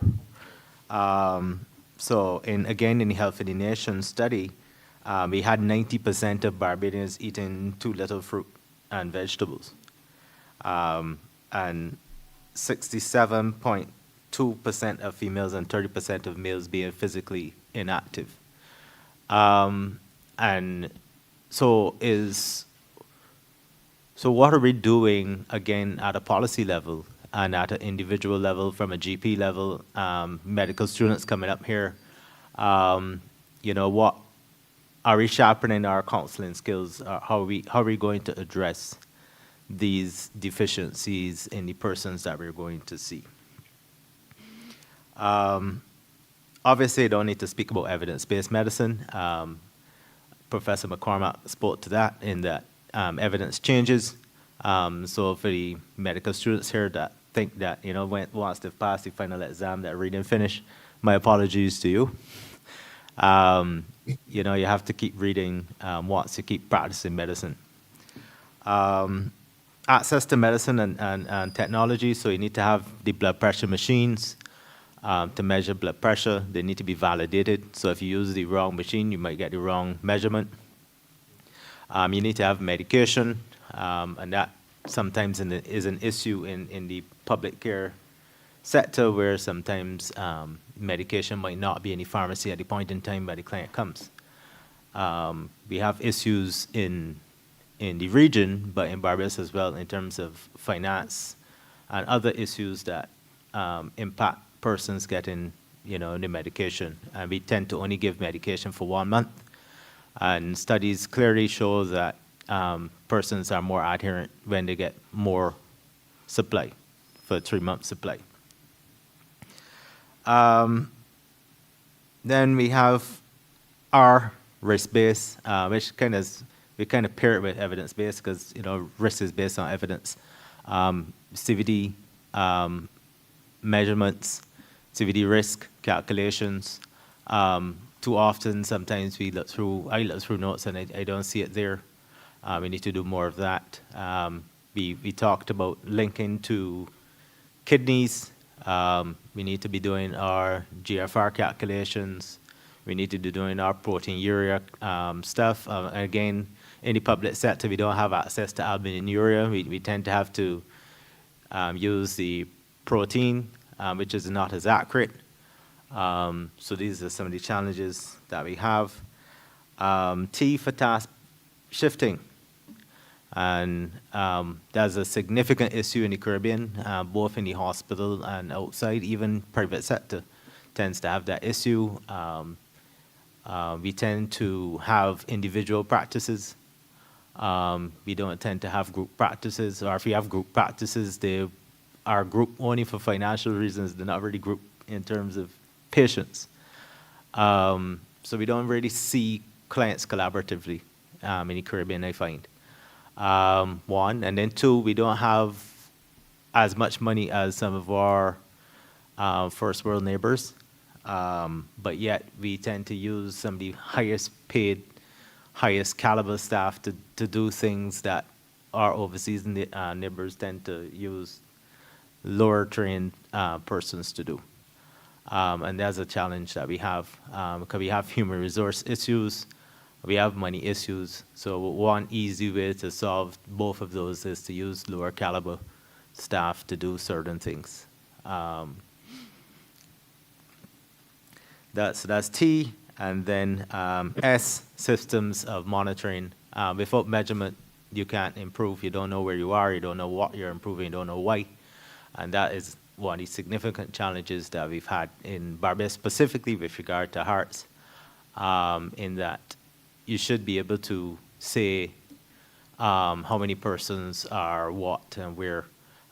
Professor McCormack was talking about that well back in 1970-something. He was able to say who was hypertensive and what they were taking, and I can't say that here in 2023 in Barbados, and that in itself is a travesty.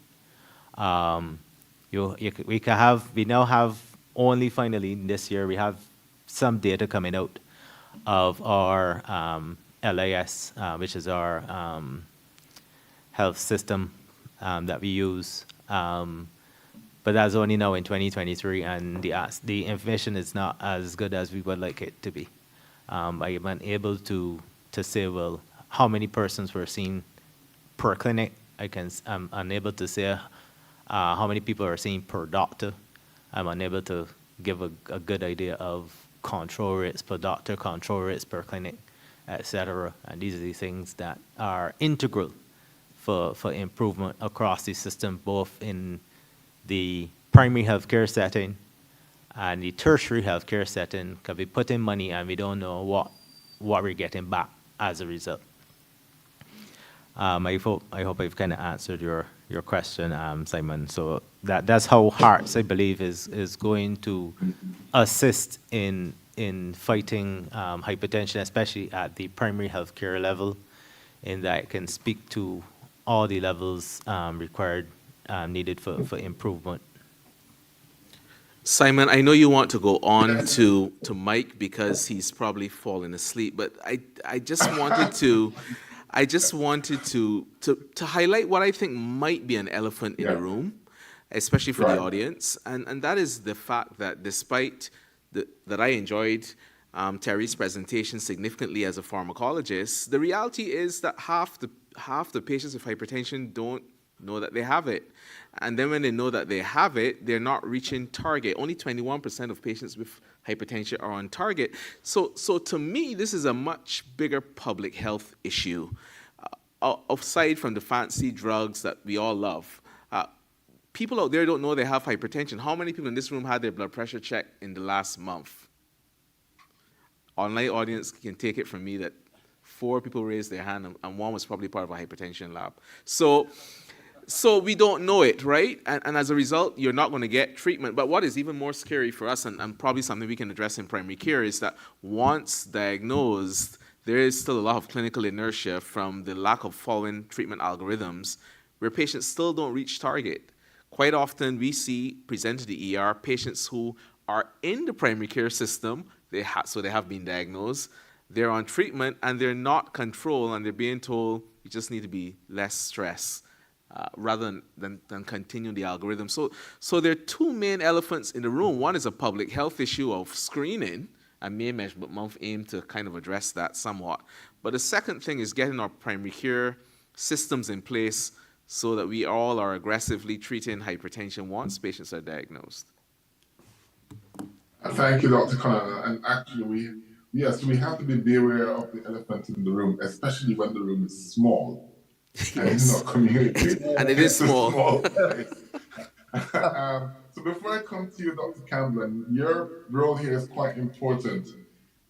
From Dr. Ward's discourse, which is very useful, Dr. Ward, and I actually look forward to working with you on the HEARTS toolkit, because I'm interested in the costing of the HEARTS toolkit in Barbados, and I'll be working very closely with you on that, for sure. We need to clearly have a paradigm shift in the way how we set up our health system to improve care. And I think that our community is ripe for precision and public health medicine. From the research point of view, from the need to investigate and to try and very accurately work out what's going on within our population with the why is it that 48% of the population is hypertensive. How do we get our May measurement months to be monthly, January, May, February, March, April, etc. measurement months rather than just once a year? And the other thing I'll throw in the mix is that the Barbados National Registry, which collects information about heart disease, heart attack, stroke, and cancers, is actually showing that we have a shift in the peak age range for heart attacks from men 65 to 74 years old to younger men 55 to 64 in 2019 and 2020, that younger men were more likely to have strokes, that the age standardized incidence rates of heart attacks in men in Barbados continued to rise year on year.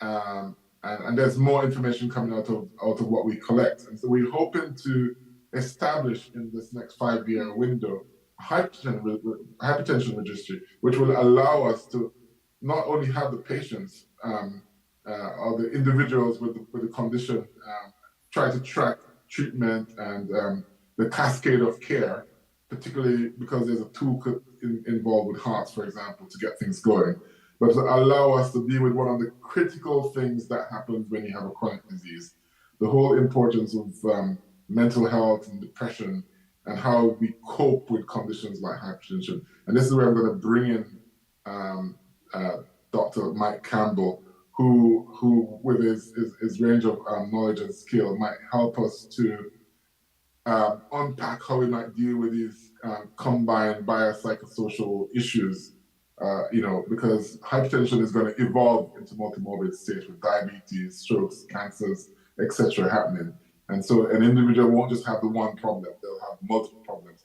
How do we deal with the mental health issues that will certainly follow the chronic health problems? Dr. Campbell. Well, hi, good night, everybody. And I'm still awake. It's an hour earlier here, so I'm bright-eyed and ready to go. I am very glad, actually, to be coming at this point in the program, because contextualizing mental health and psychological interventions in the context of primary care is really important, right? Because 80% or so of people with any mental health issue across the board come see their primary care provider first. And in fact, in the US, for sure, and in other places, there are developing conversations about integrating mental health support for primary care at point of care, right? This is an evolving new model, and not just sort of treatment of DSM diagnoses, but more collaborating for promoting behavioral health, which is really, I think, what you're talking about. And I know when we were talking earlier, we had some previous introduction to questions that you might ask. So I was thinking a bit about which behavioral health interventions help with what. And one of the things is that exercises like breathing exercises, mindfulness, yoga, hypnosis, and so on have gotten a lot of press recently, and deservedly so, because they're very helpful, right, in terms of promoting overall well-being, and they are helpful for the management of short-term stress. And there is, I think, reasonable evidence that they do affect blood pressure generally in the short term. Now, the picture for controlling, blood pressure over the longer term, I think, is a little more complicated. And so in that sense, I think they would play a role in stress management. They certainly play a role more holistically in biopsychosocial kind of well-being. But when you're thinking about consistent management of blood pressure, one of the things is that it's not so much the stress, especially the acute experience of stress, right? It's the behaviors in response to stress that contribute to sustaining high blood pressure, right? Like smoking and weight gain, sleep disturbance, and so on, right? So there's the sort of short-term teaching people stuff that they can do, right? That helps, right? With breathing exercises and yoga and all those things. And then there is supporting kind of longer-term behavioral changes that are part of the picture of controlling blood pressure moving forward. The other thing that I would say, because there's been a lot of talk around anxiety and depression specifically in terms of cardiovascular outcomes, and anxiety and depression and social isolation are particularly related to heart disease itself. maybe not to blood pressure directly, but I think one of the things that we need to think about is what is the big picture, right? Because clearly blood pressure contributes to heart disease, and not only that, once people are dealing with chronic disease, right, there are mental health impacts, right, that result from that. So there's kind of a question of at which point you intervene in the system with any kind of behavioral health assistance. But actually, at whatever point you intervene, it probably has cascading potential benefits across the range of biopsychosocial outcomes.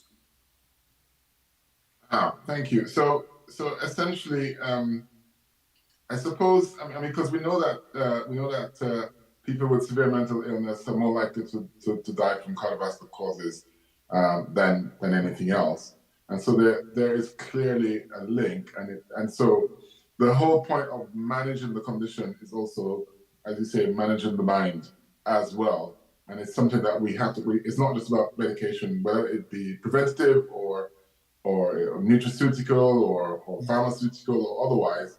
We also need to manage the mind as well.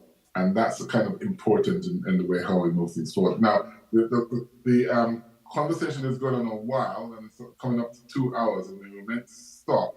I did have a question about whether or not any of the new A to Z drugs had any nephroprotective or non-nephroprotective attributes. But what I might do is just ask everyone to give a final comment based on the conversation that we've had so far, so that we can wind things up. And if I may start with Prof. McCormack, just final comments as we wind up and close the evening. But it's been a really interesting conversation with you all, and I just wanted to thank you for your contributions.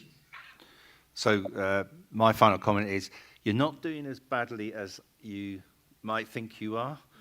The present control in the UK of blood pressure is about 58% of the people, and there's still lots in the UK, in high-income country, lots of people that are not diagnosed. And one of the problems in the UK we do have is that we know that the people that have the biggest problem are the poorer people, and often it's the people that have an ethnic background that have those issues. So, but I've had the pleasure of joining Dr. Connell at his clinic last week, and my impression is you're doing a lot better than you think. Well, that's good to know. Thank you. And Dr. Connell? So thanks, Simon. So I'm going to close using another UK analogy, which I used recently, and that is the mind the gap analogy. On leaving the train in the UK, there is this mind the gap sign, which is a signal to passengers as they depart to mind the gap, or you could get seriously injured. I think that the NCD crisis, including hypertension, suffers from a gap. There's a gap between risk and event, and that gap is way too wide for the public to see any relationship between the salt intake today and the stroke 20 years from now. As a result, the behavioral change is very slow. Now, that's different from an infectious disease where you get exposed one day and you get sick the next day or the same night. So how do we close the gap so that people recognize that the risk factors today influence events? There needs to be a paradigm shift in the way we see hypertension as a public health urgency.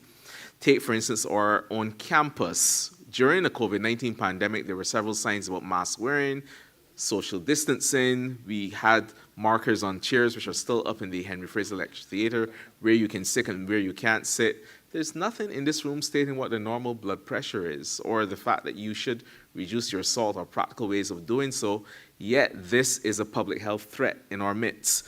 So I think we need to get serious about that. And final comments, political leadership drives behavioral change as well.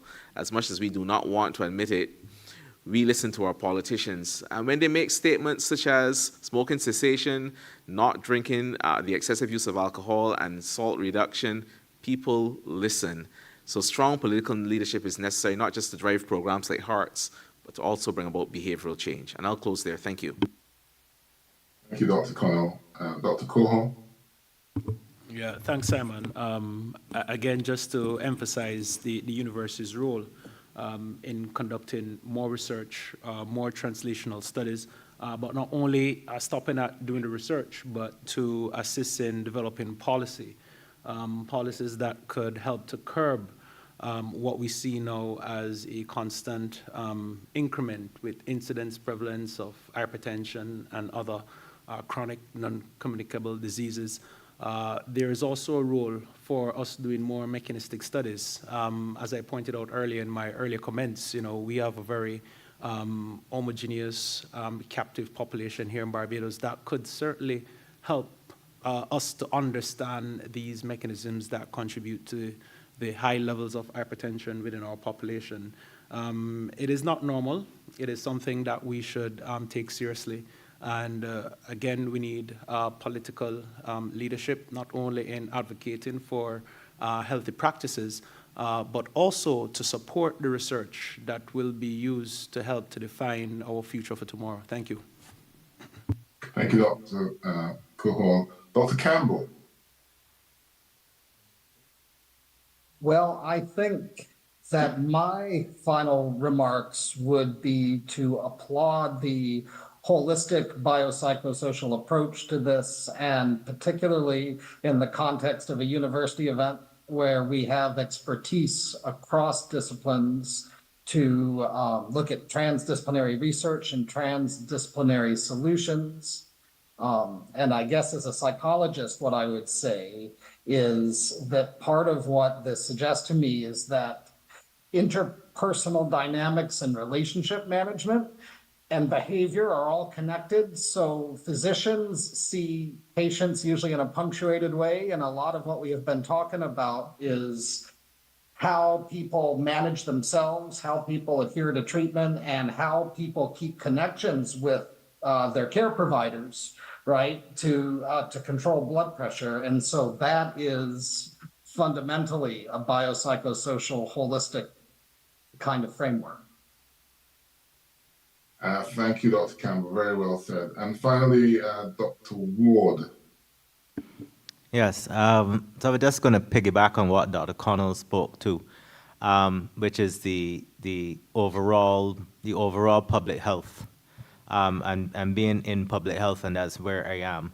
I also going to speak to that. So just lowering your blood pressure by 5 millimeters of mercury, especially diastolic, and reduces stroke by 34%, and ischemic heart disease by 21%. And that is where we can end the discussion, because if it is that we do that on a national scale, all the persons who have elevated blood pressure, and we were to find them and lower their blood pressure by just 5 millimeters of mercury, we don't even necessarily need to control it. I mean, not that we shouldn't. We can reduce all the stroke in Barbados by 34%, and all the ischemic heart disease by 21%. And that is what we should be aiming to do. If we talk about NCD, pandemic, and so forth, that's what we should be aiming to do, and that's what we should be trying going about every single day to accomplish. Excellent, thank you. Eradicate hypertension in Barbados. That's the next part for us. Okay, so Dr. Connell, over to you to close off things. Thank you very much, colleagues, for a very interesting conversation. Prof. McCormack, thank you so much for an excellent, erudite keynote address. Very, very thoughtfully prepared and very well presented. Thank you so much. Thank you very much, Professor Anderson, and I hope that you get some much needed rest now, because by my clock, it's after midnight where you are. But thank you for joining us and also for moderating this session. Ladies and gentlemen, we've had a very thought-provoking session and a very enjoyable menu delivered by Prof. McCormack. But there are also some practical points coming out of the session for primary care docs, especially those of you who are kind of across the spectrum of public health and primary care. As much as we've discussed a lot of mechanistic studies as well as new and exciting tools in the management of hypertension and hyperlipidemia, there still remains the fundamental problem that we are failing from a public health perspective in diagnosing patients with hypertension and also in treating them appropriately once they're diagnosed. This is something that will be a challenge for small island developing countries such as Barbados. I made the point that the WHO Best Buys, which is a menu of evidence-based interventions for countries to follow, such as salt reduction and taxation on sugar-sweetened beverages and all the other interventions, are not the best buy really for Barbados. They're the only buys because we cannot afford tertiary care, which is the other end of the spectrum. So in a small island developing country like ours, the only solution is prevention. Our health system really cannot accommodate that level of cost. With those words, I'm going to hand over to Dean Cohall to offer the vote of thanks. And thank you. And on behalf of myself and, well, Dean Cohall will give on behalf of the faculty, I wish you a happy, healthy, and salt-free holiday season.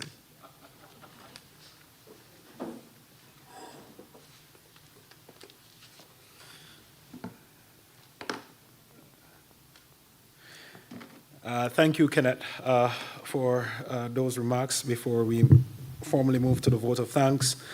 Colleagues, just echoing the sentiments shared by Dr. Connell, we all agree that this evening's lecture was thought-provoking.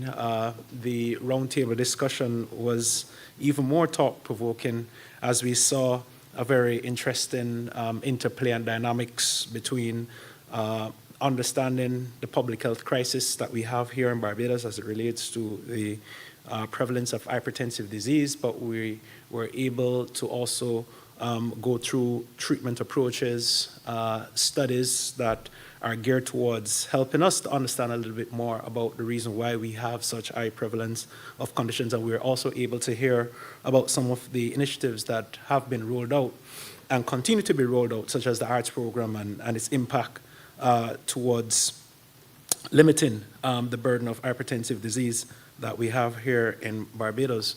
So again, a menu as posited by Dr. Connell, which was definitely here for the taking. So in no specific order, as I move the vote of thanks, I would first like to thank our featured speaker for this evening, Professor Terry McCormack. In listening to Professor McCormack's lecture and reflecting on my opening remarks, one would almost think that there was a certain level of correspondence that took place between us, but I could safely say that none of this happened. What we saw really was just the more important recent evidence being aligned both sides from Professor McCormack's views and also our views here at the University of the West Indies. So there were very interesting topical elements that were consistent to both remarks and lecture, which speak to managing hypertensive in blacks, especially resistant hypertension, and the use of aldosterone antagonists, and also new potential treatment modalities such as aldosterone synthase inhibitors.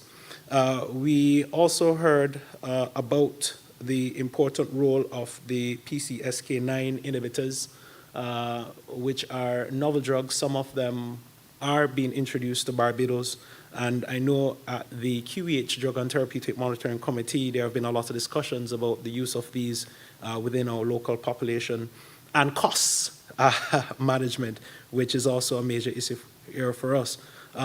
Interesting, striking comments came out of Prof. McCormack's lecture as it relates to the development of atherosclerosis within our youthful population, and those comments are important, especially for our younger audience, our students, and other young persons who are listening, who listened and actually participated in today's lecture.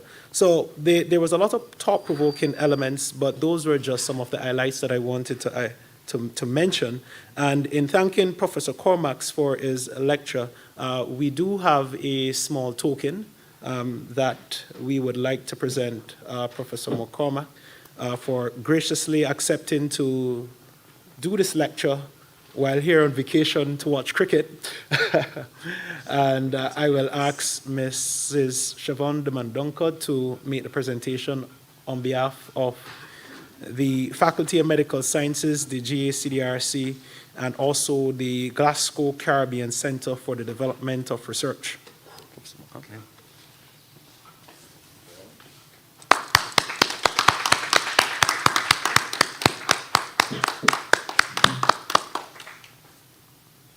Excellent. Thank you. Now, by no means the task of moderating and chairing a session is not to be considered lightly.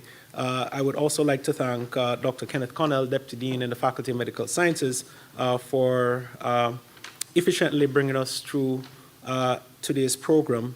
And I'd also like to thank Professor Simon Anderson for his role in moderating this evening's roundtable discussion. Both were done with a lot of ease and eloquence, and we thank both of our colleagues for their role. We have online audience, and because of that fact, we know that entities such as Markham, I believe UTV, was also consulted on assisting with this evening's presentation, especially beaming it to a wider audience. So we thank them for their input and agreement to assist the faculty at GACDRC and the Glasgow Caribbean Center for arranging this lecture in such short notice. We thank the administrators in the faculty, GACDRC, for their role in executing the planning for this evening's events. We also thank the kind sponsorship through the Glasgow and Caribbean Center for Development Research for all the various financial support and other forms of support that we would have had to stage this evening's lecture and roundtable discussion. Campus security for their usual role should not be forgotten. And last but not least, all the persons who found time to make it here physically and persons who did log on online, we thank you for your input. Needless to say, I must also highlight the role of our panelists. I am one, so again, thanking not myself because I can't do that, but just to say thanks to Dr. Barry Ward and also Dr. Campbell, who is also Deputy Dean in the Faculty of Medical Sciences, for their role. Last but not least, we thank our caterers, who I understand have some refreshments for everyone who's here physically with us. So colleagues, thank you for your time. Thank you for your participation. We are happy that we were able to have Professor McCormack to provide this lecture and for us to have this roundtable talk. And with that, I pass over back to Dr. Connell, who will officially close. Thank you. Thank you, Dean Cohall. And let me just interject by saying apologies to the online audience for not capturing or not responding to some of your questions, but we have noted them on our Facebook page, and we will respond to them because there were some very useful questions guiding management and in the primary care setting especially. Thank you for your comments. Ladies and gentlemen, we are now at the end of this evening's program. This has been a very exciting program, certainly for me. I think I've actually consumed the best part of the menu just watching the presentation, but there are refreshments for the live audience, and those of you who are joining us from online, we hope that you have your healthy refreshments also at home. All the very best for the holiday season and for an outstanding and healthy 2024. Good evening.